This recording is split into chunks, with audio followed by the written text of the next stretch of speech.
Jangan lupa Ustadz Asep official channel. Nah, itu tetap subscribe.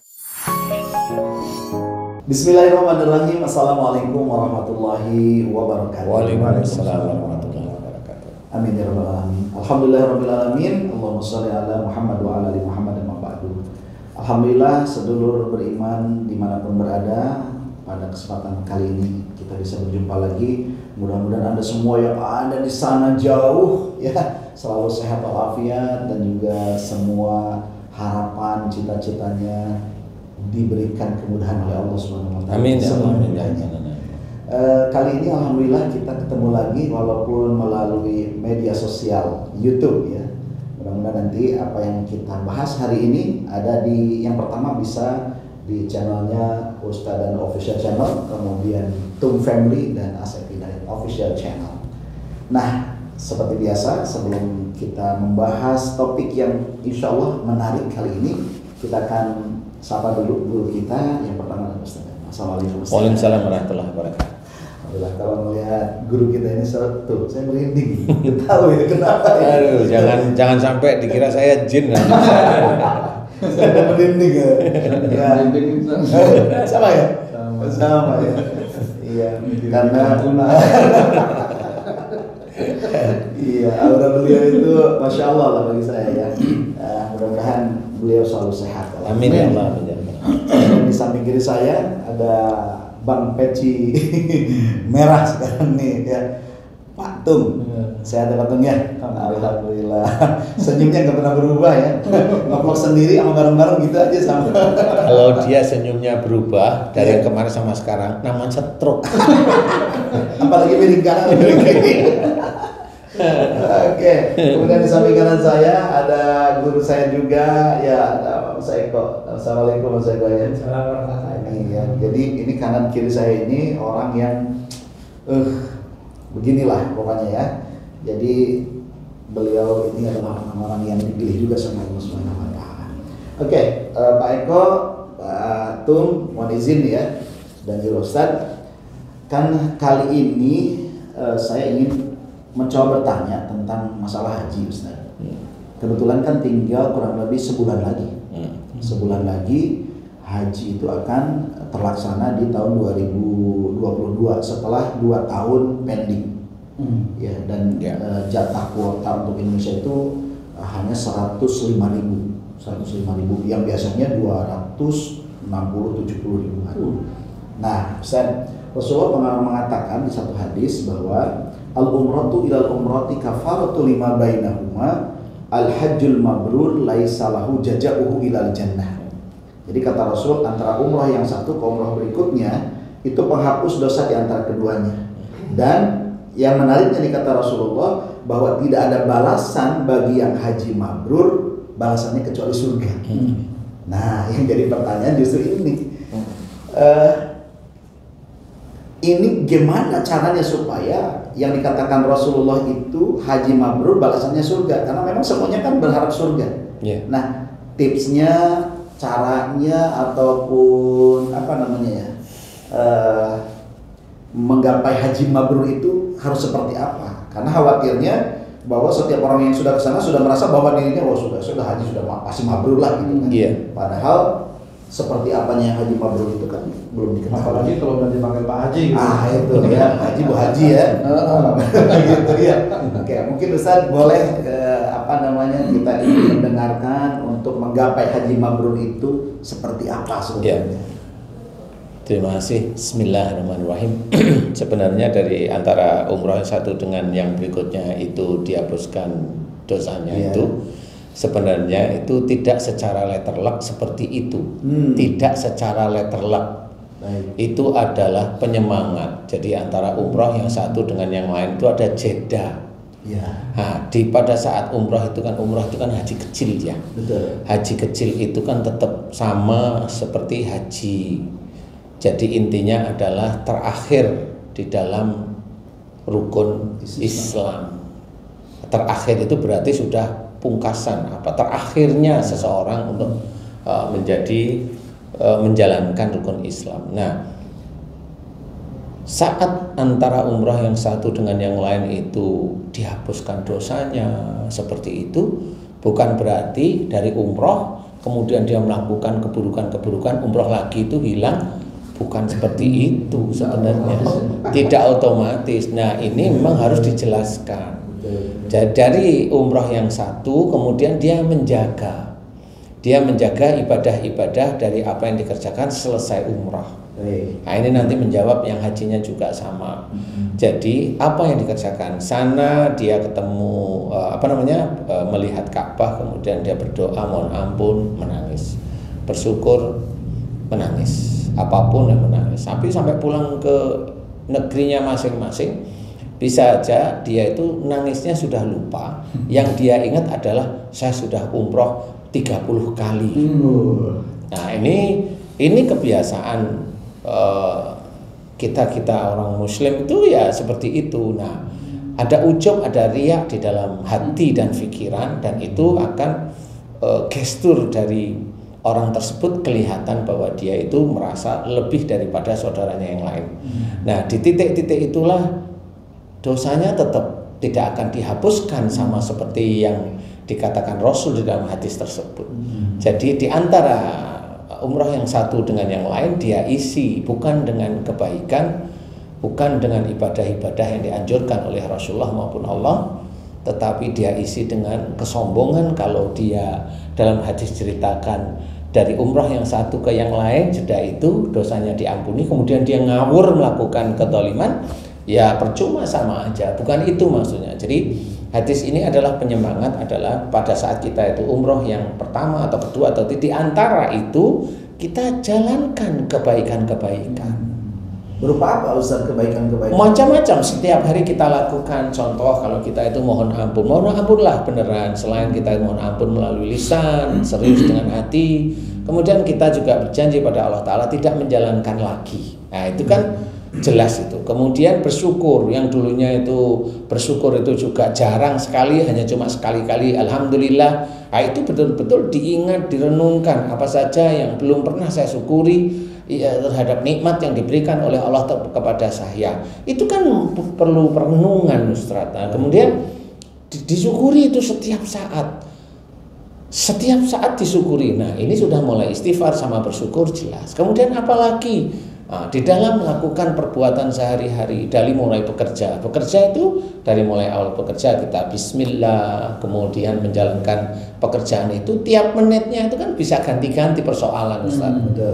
Bisa ganti-ganti persoalan tuh, ada yang menjadikan kita senang, kadang lupa bahwa senang itu ada dari Allah, sehingga lupa bersyukur. Ada yang menjadikan susah itu kita sedih, kita lupa Allah karena kesedihan itu kita pikirkan.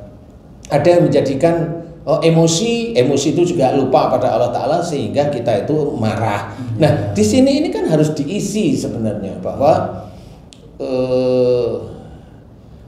permohonan ampun dan kemudian kita menjalankan ujian demi ujian itu kan terus menerus. Nah, disinilah posisi antara umroh satu dengan yang lain itu diisi oleh kehidupan kita sehari-hari.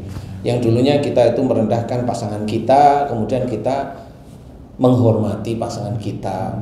Yang dulunya kita itu keras terhadap anak-anak kita mulai menghormati anak-anak kita. Itu kan yang harus kita kerjakan. Nah, di titik-titik inilah sebenarnya terjaga. Di titik-titik ini terjaga sehingga yang diceritakan dalam hadis tersebut memang antara umrah yang satu dengan yang lain di situ dihapuskan dosanya karena tetap terjaga, mohon ampun, bersyukur, tidak melakukan sesuatu kedoliman, baik dolim sendiri-sendiri maupun pada orang lain, itu dia kerjakan sehari-hari. Di titik itulah dosanya diampuni. Nah, kalaupun umpamanya haji tidak lain kecuali surga kalau memang hajinya mabrur. Nah, pada saat seseorang itu sudah berhaji, memang itu adalah rukun Islam yang terakhir yang biasanya orang Islam kerjakan atau kita kerjakan.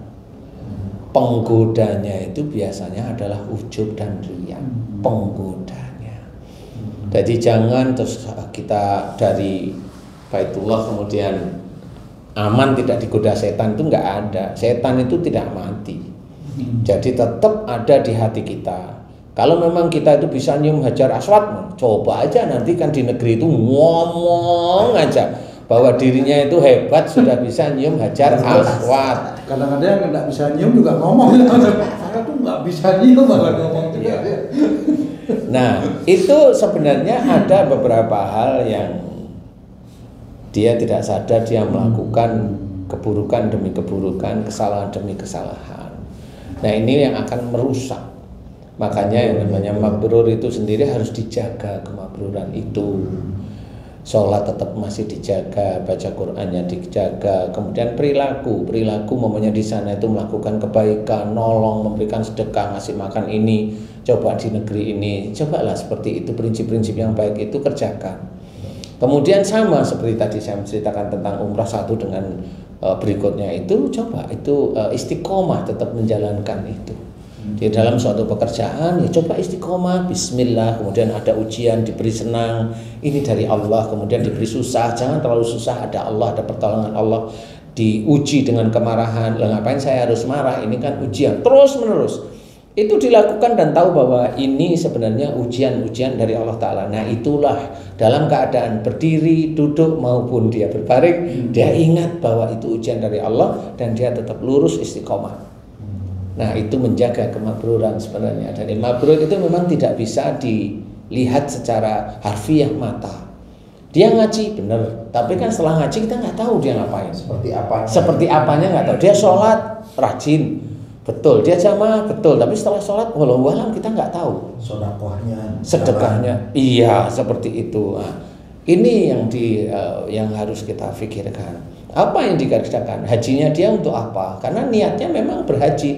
Tapi kalau hajinya dia biar utang-utangnya dibayar, biar dia bisa membayar utangnya dia. Nah, itu yang kuat itu ya berarti hajinya dia hanya untuk membayar hutang. Hajinya dia biar dia punya anak. Ya, dia akan dicatat oleh Allah Ta'ala hajinya untuk punya anak. Untuk punya anak belum tentu Allah mengabulkan juga. Dan itu rugi bandar kalau itu rugi, dia udah ngeluarin uang segitu banyak, apalagi kalau VVIP apa namanya itu plus. Nah ini yang harus dijaga, jangan sampai kita itu melakukan suatu ibadah itu niatnya itu duniawi. Betul saya ingatkan contoh mamanya yang lebih ringan, membaca Quran itu banyak sekali membaca Quran itu untuk dunia, biar kaya, biar dapat kerjaan, biar sembuh dari sakitnya. Itu baru baca Quran aja udah seperti itu gitu loh. Jadi tidak ada, jarang yang niatnya karena Allah Ta'ala. Dan itu dinilai oleh Allah Ta'ala sebenarnya. Kalau saya berhaji misal atau siapalah berhaji, tapi niatnya ingin mendapatkan surga, boleh nggak Ustaz? Boleh ya? Boleh, tapi ya tetap harus dilempeng-lempengin ya. Boleh sih. Tapi niatnya harus lillahi ta'ala ya, karena sebenarnya kan kunci surga itu kan karena lillahi ta'ala dulu sebenarnya. Jadi dia langsung nabrak aja mau mendapatkan surga boleh, tetapi karena ini dengan lillahi ta'ala mirip-mirip aja. Karena lillahi ta'ala itu nanti ya tetap surga. Orang yang surga, nah ini bedanya. Orang yang surga, keinginannya surga, bisa aja dia lillahi ta'ala, tetapi itu penuh dengan nafsu. Jadi sebenarnya boleh, tetapi cobalah geser ke lillahi ta'ala aja. Karena proses untuk mendapatkan surga itu nggak cuma haji saja. Jadi yang tadi ceritakan, kalau memang dia tidak bisa menjaga kemabruran hajinya, ya tidak mendapatkan surga sebenarnya yang tadi diceritakan Ustaz. Jadi boleh niatnya untuk mendapatkan surga, tapi sebenarnya harus lillahi ta'ala. Surga itu nanti bonus dari apa yang kita kerjakan. Kalau saya seperti itu, bonus walaupun saya besok mau neraka apa surga? Ya surga, tapi tahu nggak jalannya? Ya semua kita kerjakan lillahi ta'ala. Ya itu. Bisa jadi pikiran surga itu kayak hidup di dunia enak gitu, jangan-jangan ya kan? Padahal kan kita nggak tahu surga kayak apa. Padahal memang banyak gitu. Memang banyak sekali kadang-kadang kalau berhaji atau umroh itu menginginkan duniawinya yang kuat. Lebih besar di titik itu. Makanya saya tetap menganjurkan janganlah. Kita hidup di dunia itu cuma melakukan dua hal biasanya Ustaz. Satu yang pertama itu adalah kita beribadah kepada Allah Ta'ala, ya, melakukan kebaikan, sholat, puasa, zakat, kemudian hal-hal yang disuruh baik, hormati orang tua, sopan santun, punya adab, kemudian jangan keras hati, pemaaf dan sebagainya. Itu yang diajarkan oleh Rasulullah yang sudah tertulis dalam Quran. Itu satu, yaitu ibadah kepada Allah. Kepada Allah berarti jangan ada duniawi. Kepada Allah itu berarti lillahi ta'ala. Yang kedua adalah dosa. Kita disuruh sholat nggak mau, nah, itu kan dosa. Kita suruh baca Quran nggak mau. Ada orang baca Quran diejek, lu kan begitu ya. Ada orang dakwah diejek, ada orang saudara yang lain salah diejek. Kenapa itu tidak boleh? Enggak perlu yang begitu, mengejek itu enggak perlu. Kalau mengejek berarti kamu lebih hebat. Kamu merasa dirimu itu Allah. Enggak usah, kita lihat aja. Nah, kemudian kalau punya istri atau punya suami bisa menjadi ibadah kalau niatnya lillahi ta'ala. Si istri dinaikkan derajatnya, dihormati, dinafkahi dan sebagainya. Tapi kalau dia punya istri enggak dinafkahi, enggak dihormati, haknya diinjak-injak, ya dosa, kan gitu. Punya anak nggak dididik tapi ditelantarkan, ya dosa. Seorang muslim harus dijelaskan dia harus bekerja, dia hanya sholat saja, dia tidak mau bekerja, sama itu tetap dosa. Zalim juga ya? Zalim juga itu. Kalau dia punya istri ya zalim kepada istrinya, kecuali memang dia tidak punya istri. Iya. Lagi mencari proses. Jadi itu zalim walaupun dia sholat. Ya, punya istri dia nggak nafkahi, ya zalim, tetap zalim. Ngapain kamu itu nikah kalau kamu itu nggak mau nafkahi? Padahal memang tugas sebagai seorang imam itu nafkahi istri, anaknya, istri-istri loh. Ini tambahan ya. Berarti begitu nggak bisa nafkahi cerai juga ya? Iya, nah, kadang-kadang dipakai enaknya seperti itu. Ada teman saya itu mau kawin pisah. Iya, kawin pisah itu yang misah istrinya. Lah habis dia menikah nggak bisa ngidupin. Dia nggak mau ngidupin karena dia hanya cuma sholat saja. Lah ya istrinya nggak bisa apa-apa, yang pasti kita nggak bisa makan. Nah itu gimana itu walaupun dia sholat, dia dolim tetap dolim. Itu tetap dolim dia.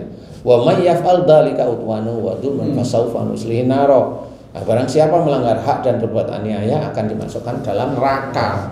Siapapun orangnya, itu sudah jelas. Walaupun dia sholat, rajin, kalau dia melanggar hak, berbuat aniaya, tetap masuk neraka. Kalau enggak mohon ampun, kemudian dia juga harus tidak melakukan lagi. Walaupun udah 10 kali ibadah haji. Walaupun sudah 10 kali ibadah haji lah, namanya dolim gimana? Kan tetap ada hitungannya Ustaz ya. Walaupun sudah 10 kali ibadah haji lah, ibadah hajinya sendiri dia pulang enggak, ya sombong, ujub, riak. Lah itu kan habis langsung, selesai. Dan dia sombong, ujub, riaknya enggak cuma sehari, 2 hari, sebulan, bertahun-tahun lah. Ini udah hancur luluh itu ibadahnya, itu ibadah hajinya. Nah ini yang harus kita. Kuncinya itu sebenarnya melakukan perbuatan baik yang disuruh oleh Allah sebenarnya ya berbuat baik itu banyak. Kalau saya boleh menceritakan berbuat baik itu apa aja, pelajari Quran, fahami. Nah itu juga berbuat baik. Isi Quran itu apa? Nah itu banyak. Amalkan. Kalau saya tidak bisa fasih dalam membaca bahasa Arab itu apakah saya dosa? Enggak. Allah itu tahu melihat orang berbangsa-bangsa. Istilahnya kalau kita itu, Allah itu menyuruh orang itu memaafkan orang yang lain. Berarti kalau seseorang masih gradul-gradul baca Arabnya, dia nggak akan disalahkan sama Allah Ta'ala. Karena Allah Maha Pemaaf. Ini kan dia bukan dia jago bahasa Arab, dia mau nyalahkan. Nah itu yang dosa. Yang dosa itu malah tahu bahasa Arab tapi dia diselengehin. Karena saya pernah baca disalahin akhirnya minder. Saya maklum. Apakah sebenarnya dosanya itu mindernya justru. Sebentar, kamu belajar bahasa Arab boleh baca. Kemudian yang disalahin itu waktu belajar bahasa Arab atau yang lainnya maksud saya? Yang lain. Oh, yang lain. Yang lain. Berarti bukan belajar bahasa Arab. Bukan bahasa Arabnya. Ya kadang-kadang kan agak susah niruin kalimat itu karena susah gitu. Memang betul arti Arab panjang pendek dan ini itu sebenarnya memang betul, tetapi bukan karena seseorang itu dengan sengaja. Yang tidak boleh itu kan dengan sengaja. Sengaja itu yang bagaimana dia tahu tapi dia diselengkan, itu sengaja namanya. Kalau yang namanya belajar, emang dia dulu itu belajarnya juga langsung bener kan gitu. Enggak juga. Ya pastilah. Apalagi orang bukan orang Arab, ya udahlah. Kalau gitu, nah kalau ada orang-orang yang seperti itu masih nyala-nyalain, oh, dia kan Tuhan. Kalau dia kan Tuhan. Kalau dia Tuhan, bentar lagi juga hancur dia pasti. Karena apa? Yang salah itu adalah dia tahu, dia belokkan. Kalau masih belajar, namanya belajar mau gimana? Mau gimana? Tanya aja sama Ustaz Hasan. Karena agak susah kan kadang-kadang itu Pak Ustaz. Ya, padahal sudah haji ya. Sebenarnya itu yang nggak usah yang masalah bahasa Arab loh Ustaz. Ini biasa, ini umpamanya manggil istrinya itu, manggilnya Linda. Semua umpama ya. Lin, ini manggil istrinya itu Linda. Tapi karena nggak tahu kena dari mana kok bisa yang itu kan bingung jadinya. Itu yang bahasa sehari-hari bisa ditranslate. Iya, tapi kan bukan maksudnya itu menyalahi. Jadi itu tidak ada kesengajaan. Kecuali kalau dari Lin kemudian dari yang itu ada kesengajaan sebelumnya. Nah ini kalau memang nggak sadar, kalau dia berapa nggak paham. Jadi intinya adalah kalau memang seorang itu tahu bahasa Arab, tahu bahasa Quran, kemudian dia membelokkan, itu yang salah, itu yang dosa.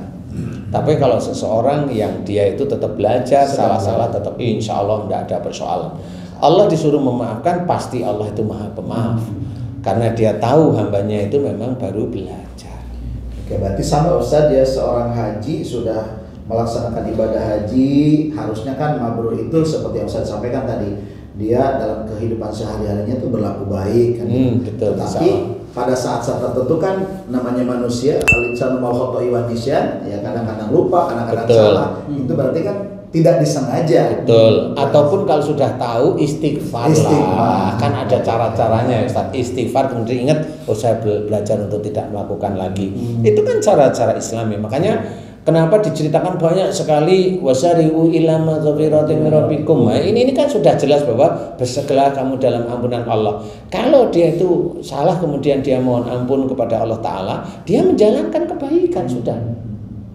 Siapapun orang yang bersalah kemudian dia tobat mohon ampun, dia sudah menjalankan kebaikan. Saya tidak menganggap itu salah, tapi saya hanya cuma melihat, ya namanya manusia lupa itu normal kok. Iya, betul. Lupa itu normal. Kalau ini berpengaruh nggak dengan kemabruran kalau berhajinya itu berhutang misalnya, belum cukup uangnya? Nah itu apakah masuk nafsu di situ? ya nafsu lah, ya gimana coba. Itu namanya cukup, itu kan cukup dengan tidak ada hutang.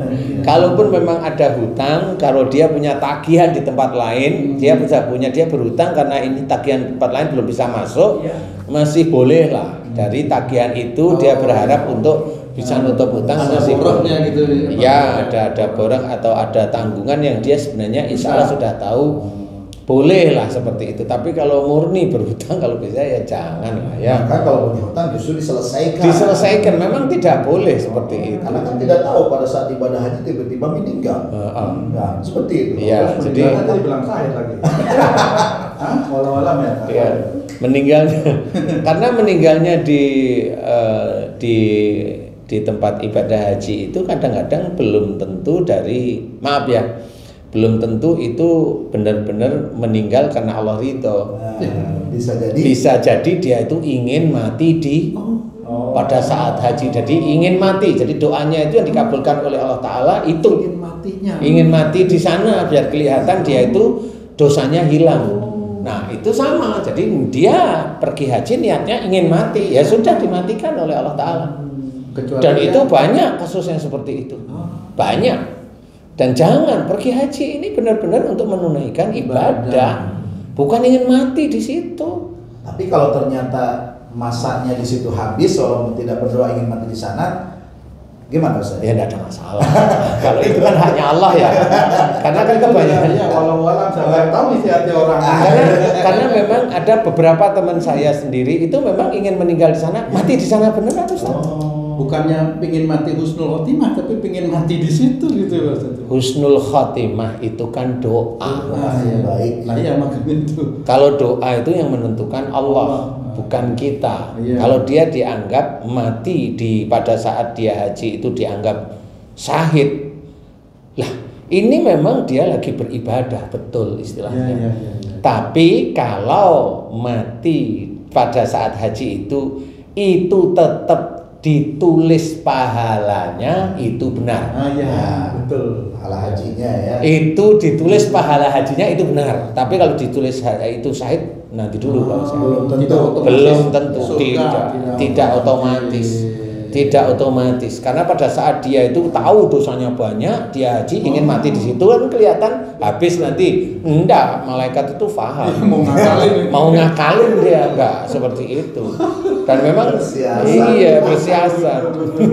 Iya, tricky itu kan banyak ya. Jadi kalau sekalian boleh nggak Ustaz? Misal sekalian haji, sekalian belanja buat dagang, sekalian haji, sekalian nikah di sana kan ada yang begitu.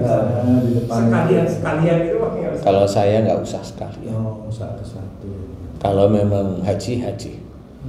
Nanti ibadah karena ya masa nanti saya sholat kalau pengen kentut sekalian kentut kan gitu. Nggak bisa seperti itu. Kan jangan seperti itu gitu loh. Tapi kan dijaga gitu, menjaga seperti itu memang sulit. Nah kalau sudah niatnya mau belanja mau ini, itu kan niatnya sudah keluar di otak, sudah jelas. Walaupun dia Bismillah, tapi otaknya itu sudah jelas dia mau kemana. Lah itu memang manusia itu tidak tahu. Manusia itu tidak tahu bahwa itu sudah dinilai oleh Allah Ta'ala bahwa dia berangkat haji itu untuk dagang. Jangan kalau saya tetap ibadah. Sudah mengurangi nilai-nilai. Dia sudah sangat mengurangi kalau seperti itu. Nah, kalau umpamanya haji, kemudian di situ ada petunjuk, loh ini kok kayaknya bisa saya ini haji selesai. Silahkan kalau saya. Ini kan petunjuk ya. Karena Allah itu memberikan rizki itu juga melalui petunjuk-petunjuk yang diperlihatkan oleh Allah Ta'ala kepada hamba-hambanya. Jadi pada waktu haji dia niatnya karena Allah, lillahi ta'ala, boleh setelah sampai sana ini bisa saya ini ya. Tidak ada persoalan karena memang itu yang menilai Allah bahwa si ini dia memang selesai haji, memang dia dapat petunjuk dari Allah Ta'ala. Jadi malaikat itu menulisnya nggak ada masalah. Itu dianggap oleh Allah Ta'ala ikhtiar, tidak persoalan. Tapi kalau dia sudah niatnya itu haji kemudian dia kuat di hati sama di otaknya itu belanja, ya sudah mau nikah ya terus mau ngapain? Tanya aja sama malaikat. Kalau saya jangan dikotorin seperti itu. Kalau saya Ustaz setelah selesai haji, setelah selesai umroh ke Indonesia langsung saya jualan haji lagi, saya jualan umroh lagi. Kalau itu boleh, salah satu ikhtiar kan boleh. Ustaz nih bisa. Kalau itu mah bisa jadi ngiri orang karena bisa insya Allah ya bisa jadi ladang amal. Kalau memang niatnya karena Allah, boleh sih kalau dari sisi itu kemudian mencoba mencari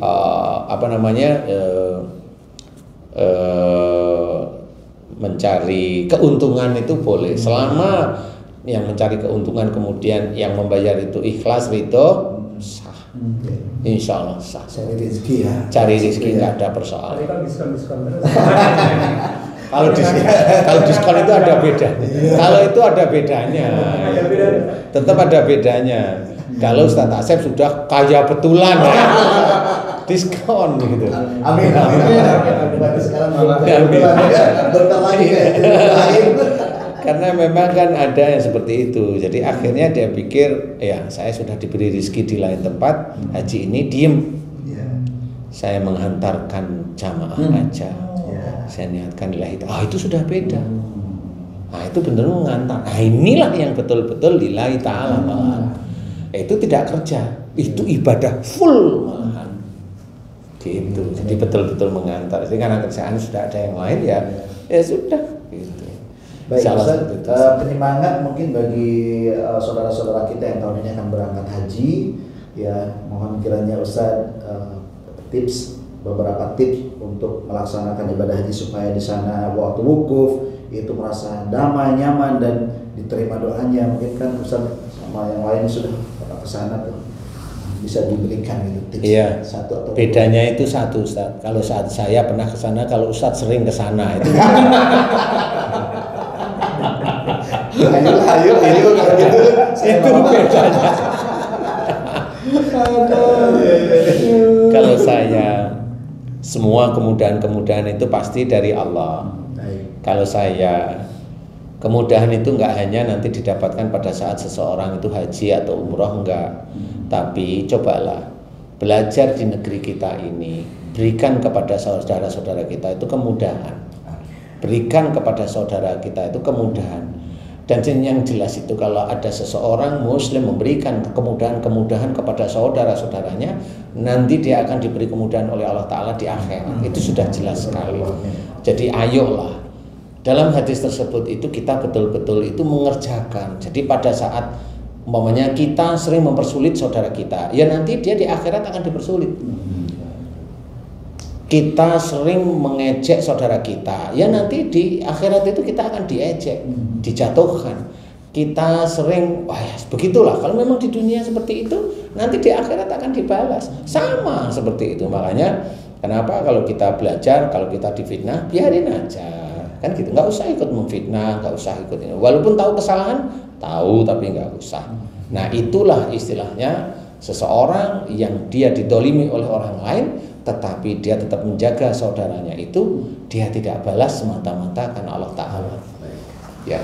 Baik, sedulur semuanya, alhamdulillah pembahasan tentang haji mabrur dengan begitu gamblang ya oleh guru kita sudah dibahas. Mudah-mudahan siapapun sedulur yang insya Allah tahun ini berangkat ibadah haji dapatkan haji yang mabrur. Amin ya Allah. Ya, tipsnya tidak ada lain. Ya berarti perilakunya selesai haji itu baik-baik aja. Kalaupun salah dikit istighfar lagi. Gitu kan. Kalau yang tadinya sebelum haji itu pelit, pedit, kayak apa namanya tuh? Kayak gitu tuh lah. Bulan haji tuh gini gitu. Tapi tetap lillahi ta'ala. Oke, sampai jumpa lagi di pembahasan yang lain yang tentunya lebih menarik lagi karena masih banyak banget yang perlu kita ketahui dari guru kita, sumbernya dari Allah Subhanahu wa Ta'ala. Sampai jumpa, mohon maaf atas segala kekurangan dari kita hari ini. Terima kasih. Assalamualaikum warahmatullahi wabarakatuh.